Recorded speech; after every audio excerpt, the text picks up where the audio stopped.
Agora, a questão da renda fixa. Todo mundo tá perguntando, agora muita gente tá querendo ir pra renda fixa e tudo mais. O que vocês acham sobre isso? Eu acho que é um movimento natural, né? O brasileiro tá acostumado culturalmente a investir na renda fixa porque é vendido para ele aquela falsa sensação de segurança, né? Quando, na verdade, você vai olhar, boa parte dos investimentos que os brasileiros investem, tanto para curto, médio ou longo prazo, estão perdendo para o CDI. Exemplo, as pessoas acham que o nosso maior inimigo, vamos dizer assim, é o CDB, o Tesouro Direto. Não é, tá? É o Fundo de Previdência Privada. De 1 trilhão, segundo dados da Ambima mais recente, 1 trilhão de reais tem investido na maioria desses fundos de CDI simples, enfim, renda fixa simples, tá? 80% deles estão em grandes bancos e tem esse perfil. Com taxa de administração altíssima, retorno ridículo, quer dizer, você está perdendo para o CDI, para a inflação, né? E não está tendo seu dinheiro remunerado. Então, isso é muito perigoso. Né? E as pessoas acabam sendo seduzidas por taxas altas, enfim, mas não conseguem ler ali nas entrelinhas o custo de oportunidade. O preço que você paga pela segurança do seu ativo, ele é muito alto aqui no Brasil. Muito alto. As pessoas não olham, os investidores, principalmente os iniciantes, a taxa de administração, né? Sem dúvida. Isso é um grande problema. Tem fundos aí corrói o teu investimento com altíssima taxa de administração, pagando mal. Tudo bem, tá pagando próximo à taxa Selic. Mas e a taxa de administração que você paga? Exatamente. Você já vai estar apanhando muito provavelmente da inflação. É por isso que o Bar se chama a renda fixa de perda fixa. Perda fixa. Né? Porque boa parte dos brasileiros deixam seu dinheiro lá na poupança, enfim, e não percebem que por mais que você veja lá o seu dinheirinho tá ali parado, sob o seu alcance, vamos dizer assim, né?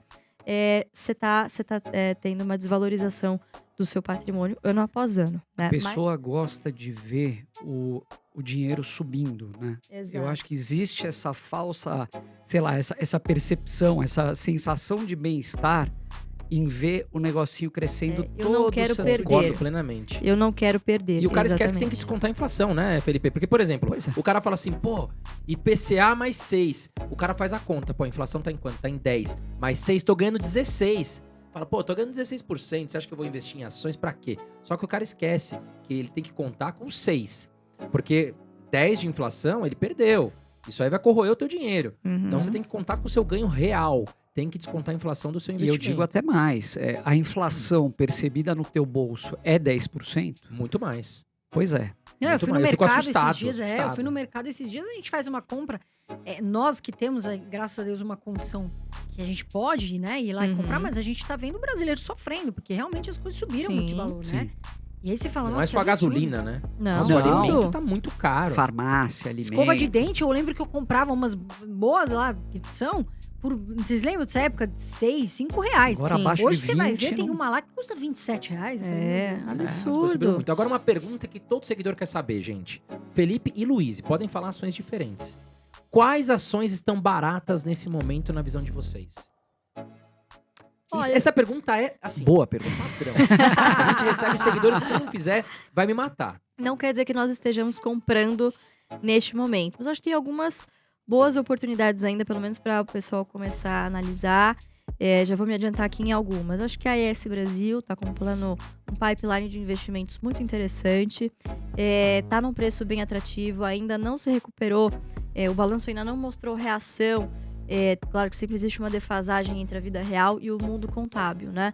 Mas a gente passou por uma das piores crises hídricas da história registrada do nosso país, né? Dos últimos 80, 90 anos, enfim.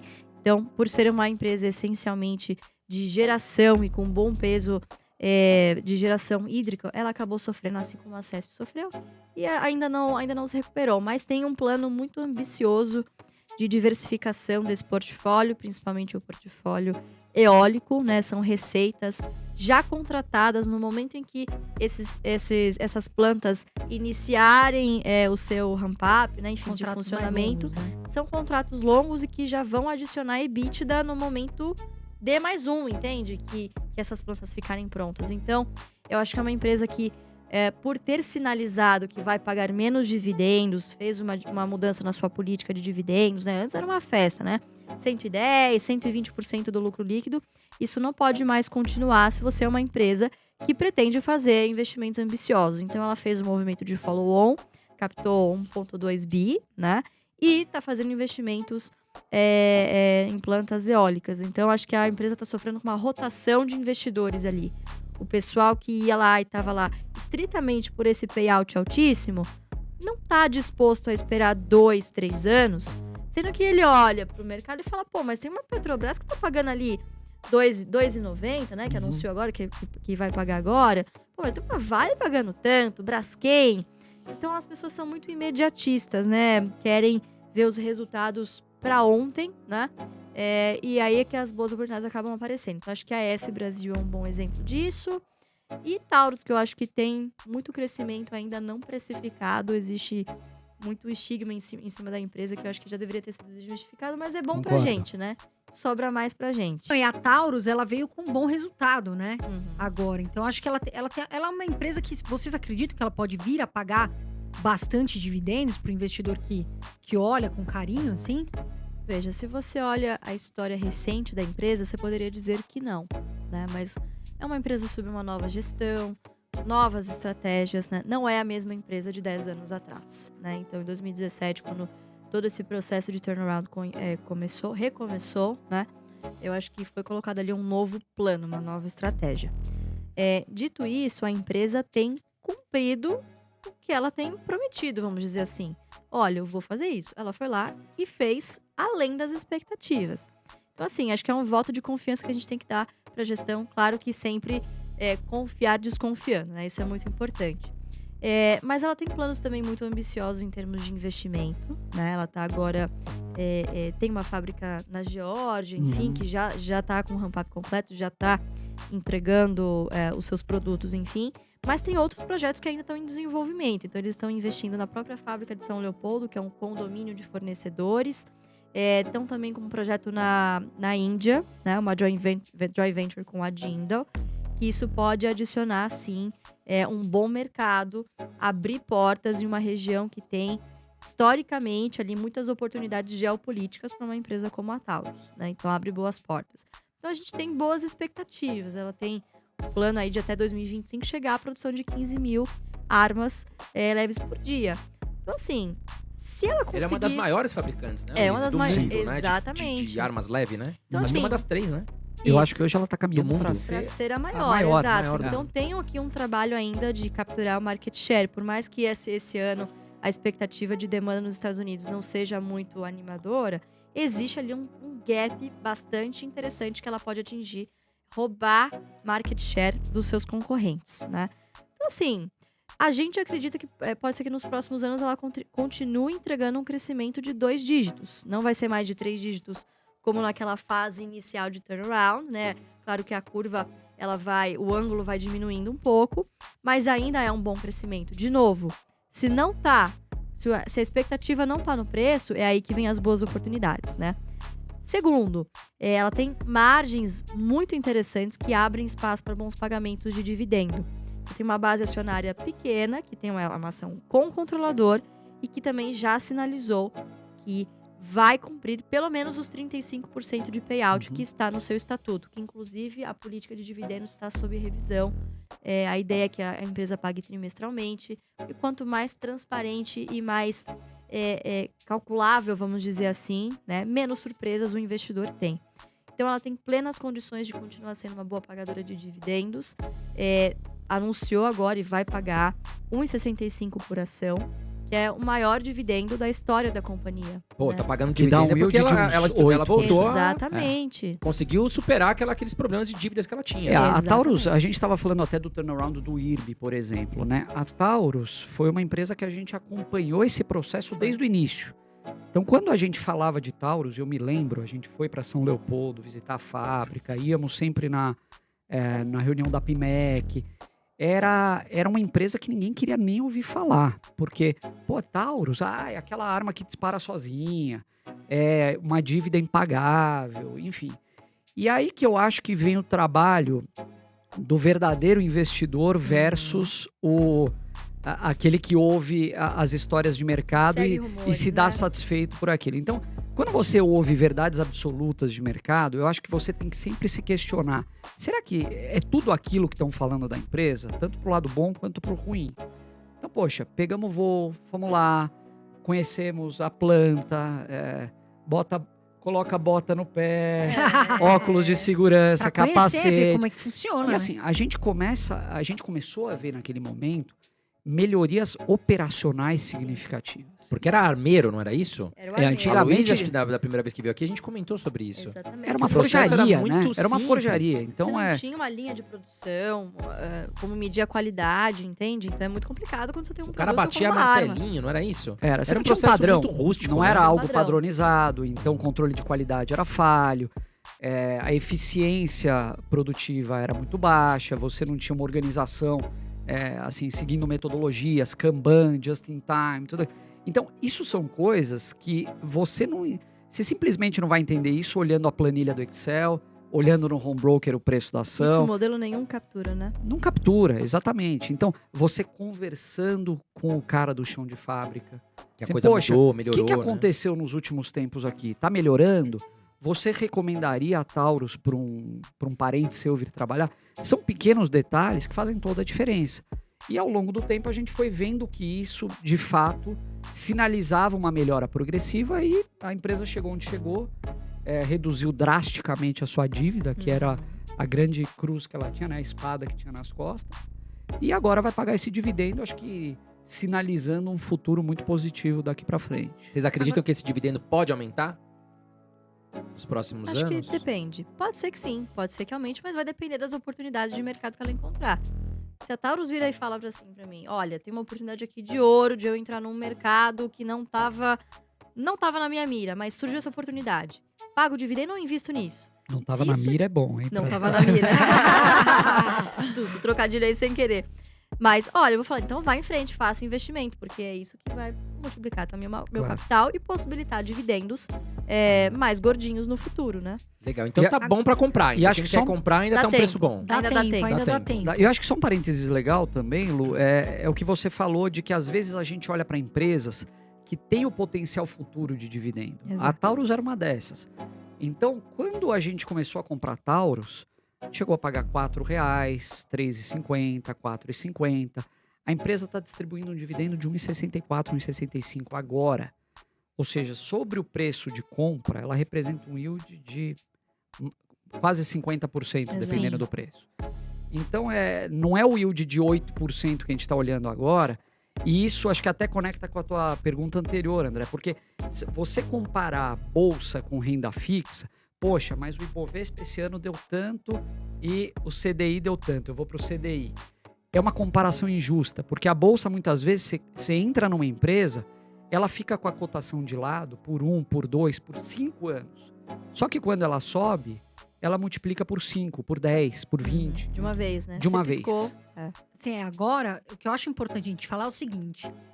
A própria Luiz falou assim, nós estamos fazendo caixa. Então, você que investe na bolsa, fique ciente. Não, na minha visão, não dá pra você só ter... eu vou investir só na bolsa de valores, não vou ter meu caixa ali na renda Claro. fixa. Exato. Não é isso que a gente tá falando. É que para eles, na opinião deles, não faz sentido investir, né? Deixar um grande valor na renda fixa. Agora, cuidado, pessoal. Tem que ter sua reserva de emergência ali, separadinha na renda fixa. Eu tô falando isso porque tem muitas pessoas que começam Uhum. e, de repente, não tem essa reserva. Vai e de aí pode dar cabeça. um problema. Bom que você fez essa ressalva, assim, a renda fixa, ela é necessária na sua carteira. Mas a gente não enxerga a renda fixa como um investimento. Perfeito. Ela simplesmente serve como... Cofrinho, né? Exato, como um estacionamento cofrinho. Ao invés ali. de você deixar embaixo do colchão na poupança, você deixa em algum produto simples ali que renda pelo menos a inflação, né? Pra corrigir seu poder de compra. E pra usar realmente como um caixa, tanto de emergência como de oportunidades, pra assim, um real investimento que tem poder de multiplicar seu capital aí, que é a renda variável. Não tem jeito. Agora nós estávamos falando... falamos- Peraí, não, agora você vai deixar eu falar. Nós vamos brigar aqui. Porque toda vez que eu vou falar, né, Felipe? Agora você vai deixar É que eles falaram duas empresas, quero saber o se tem André, mais. o André é curioso. Agora eu vou falar. Vocês falaram aqui da Taurus. Atenção, estude a empresa, tá, gente? Pra que você saiba mais detalhes. Quais são... Lá vem eu com as listas. Não, mas eu queria saber se tem mais empresa Mas barata. quais porque são a as gente... três que Só ia eu perguntar? falei, né, Felipe? Não, podemos Luiz falar. falou pra gente. Ai. Agora a gente quer saber do Felipe. A gente aqui quer saber tudo, mas não dá. Então a gente quer saber do Felipe uma empresa que ele acha que tá barata. Olha, eu acho que existem algumas empresas baratas na bolsa. Eu diria talvez até que Petrobras é uma das mais baratas de todas, mas isso não significa que a gente está comprando nesse momento. Olhando sob essa ótica de o que poderia ser uma boa oportunidade, eu acho que é difícil a gente fugir de estatais no ano eleitoral. E a gente costuma ser justamente contracíclico, né? Porque a hora que está todo mundo falando para fugir de estatal é a hora que a gente costuma olhar com mais carinho. Então, Eletrobras foi uma excelente oportunidade. Acho que ainda tem um potencial, mas acabou subindo muito desde que a gente estava olhando. Petrobras, a mesma coisa, está barata, foi uma excelente oportunidade. Ainda acho que é uma ação que tem um potencial, né? Até com yield sensacional, acho que talvez um dos mais altos da bolsa. Falando em 20%. Acima de 20%. Ainda bem, eu tenho Petrobras. Gente. Uma relação EV/EBITDA de 3 vezes, é uma coisa realmente... Mas, assim, depende de fatores externos, você tem... além da questão política, você tem questões cambiais, de commodities e tal. Mas eu acho que, ficando dentro desse meio das estatais, trazendo de volta o Banco do Brasil, que a gente estava falando lá no início. Tá barato pra caramba. 1808, fundado por Dom João VI, né? Exato. E o agro tá todo lá, né? O agronegócio, os fazendeiros não largam o Banco do Brasil, eles gostam, né? Você pergunta, tem alguns amigos, estão no Banco do Brasil. O Banco do Brasil, a gente diz que a gente já viu esse filme algumas vezes, sabe? Porque... ele acaba sendo... Eu lembro muito bem daquela época que tava Dilma e Aécio concorrendo, acho que era 2016, né? 16. Não, Em 2017, acho que um pouquinho antes, não foi? Ah, não, o Aécio, 2014. Eu confundi com o Michel Temer. E ficava muito... E o Banco do Brasil acabou sendo muito influenciado naquele período. O Aécio tava na frente, ele disparava, e a Dilma aparecia na frente, ele despencava. Mas, enfim, é um banco que a gente sabe que não vai quebrar nunca. Né? Acho que isso é uma constatação importante numa empresa. O Brasil quebrou também. Ou já quebrou antes. O Brasil quebrou antes. Exato. O último a pagar a luz é o Banco do Brasil e os Correios. Né? Exatamente. É um banco que, apesar do gap que ele tem para os seus pares privados, ele vem buscando ganhos de eficiência e vem apresentando isso e vem se aproximando em termos de retorno, em termos de rentabilidade como um todo. Então, a própria iniciativa digital do Banco do Brasil, eu acho que ela vem avançando numa rapidez ali, até comparada a pares privados. Então, o Banco do Brasil é um banco que nunca vai ser um banco tão eficiente quanto os pares privados, mas, ao mesmo tempo, hoje ele oferece um desconto tão excessivo, valor patrimonial, R$ 47,00 Banco do Brasil. Hoje está uns 35, 36 a cotação. Relação preço-lucro 4, 5 vezes. Yield de perto de 9%. Então, ele traz uma combinação que eu acho que é muito favorável e sempre que a gente vai investir em alguma empresa, essa relação risco-retorno tem que ser observada. Então, muitas vezes a gente não olha tanto qual o potencial dessa ação subir no próximo ano, mas do preço que ela tá, será que vai cair muito mais? Eu particularmente também, acho difícil. Felipe? Acaba sendo. Exatamente. Acaba sendo uma defensiva, porque foi o que você falou, cair mais do que isso, poxa, não tem muito pra onde cair, né? A tendência é maior pra subir do que pra cair, né, Felipe? Pois é, eu acho que essa questão eleitoral que pode trazer alguma volatilidade pra ação deveria ser vista com bons olhos, que ela pode trazer oportunidades muito interessantes de entrada no momento que está todo mundo preocupado ou querendo fugir do papel. E você citou a Eletrobras. Paulo Guedes diz que a Eletrobras vai ser privatizada nas próximas semanas, né? Você acha que isso faz preço, já está no preço? O que você acha? Bom, vocês têm um contato mais próximo do Paulo Guedes do que a gente, né? Então eu acredito. Quem dera. Olha, essa semana tá na pauta do TCU, inclusive, né? Para análise. Mas eu estou muito otimista em relação à privatização da Eletrobras. Eu acho que é algo que já deveria ter acontecido há muito tempo. Pra vocês terem uma ideia, acho que em 2002 parece que avançou bastante a discussão e ela ficou parada. Ou seja, 20 anos depois a gente está trazendo esse tema de novo. E eu estava vendo um estudo muito interessante de um secretário, inclusive, do governo, mostrando qual que foi o custo de oportunidade, qual foi o benefício renunciado por um acionista da Eletrobras que segurou os papéis de 2002 até 2022. Então, é algo absurdo o quanto que os acionistas, no geral, deixaram de ganhar. E quando a gente fala de uma empresa como a Eletrobras, a gente não deve falar só dos acionistas, pelo contrário, a sociedade. A sociedade também deveria ter se beneficiado muito mais com uma Eletrobras mais forte, com capacidade de fazer investimentos e não conseguiu. Então, eu acho que chegou num ponto que a empresa, e já foi muito pior, né? Depois da gestão do Wilson Ferreira, que hoje está à frente da Vibra, ele trouxe muitas melhorias para a empresa, reduziu a dívida drasticamente, enxugou os quadros, tornou ela uma empresa mais eficiente. Mas chega num ponto que bate na parede e você não consegue fazer nada além daquilo. Então, respondendo a tua pergunta, apesar da resposta longa, acredito sim que vai seguir, eu acho que dessa vez vai.